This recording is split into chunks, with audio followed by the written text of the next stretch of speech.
Imagine conquering most of the known world, before your 33rd birthday. A king so fearless that his soldiers believed he was chosen by the gods. A commander who never lost a single battle. A man whose empire stretched from Greece to Egypt and all the way to India. But here's the mystery. If Alexander the Great was truly unstoppable, why did his empire collapse almost immediately after his death?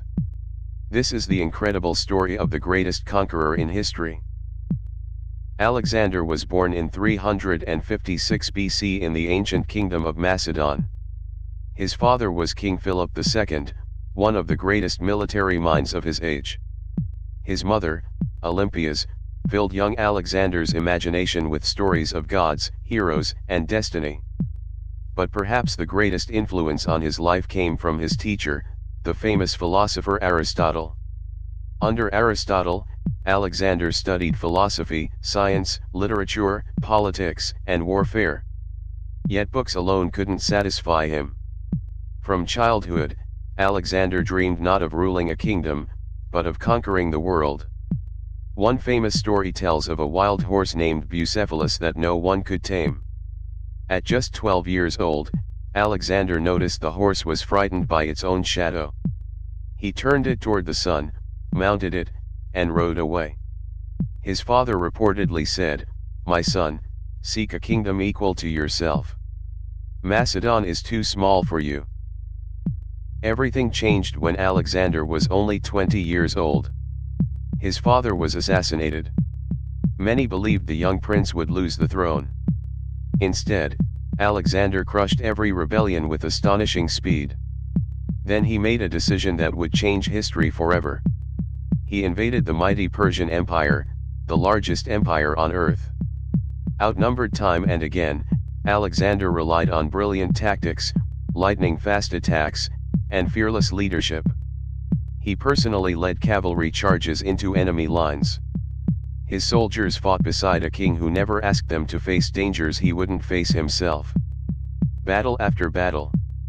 Victory after victory. The seemingly invincible Persian Empire began to fall. Alexander captured cities that had stood for centuries. He defeated the legendary Persian king Darius III. He entered Egypt as a liberator rather than a conqueror.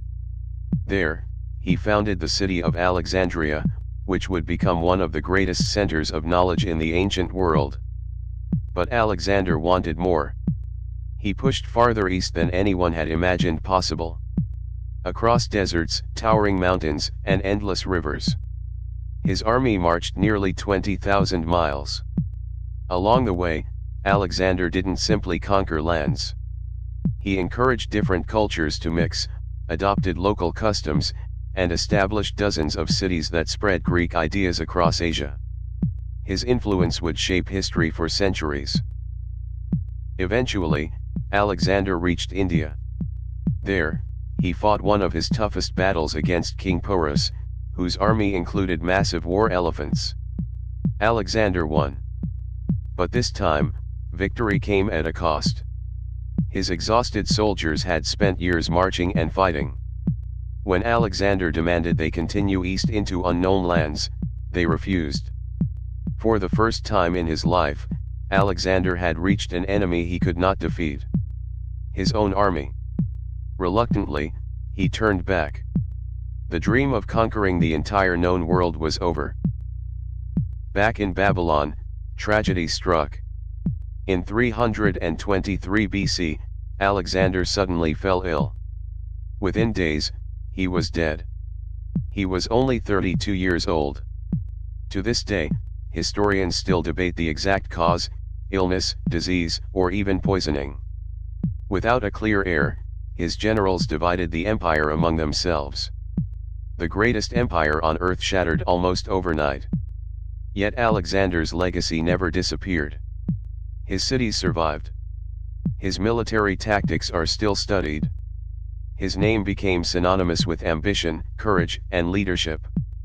More than 2,000 years later, the legend of Alexander the Great continues to inspire and fascinate the world.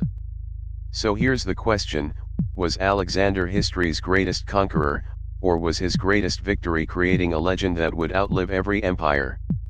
If you enjoyed this journey through history, subscribe to the Vault of Time, where the greatest stories of the past come back to life. Because history isn't just about what happened. It's about the legends that refuse to die.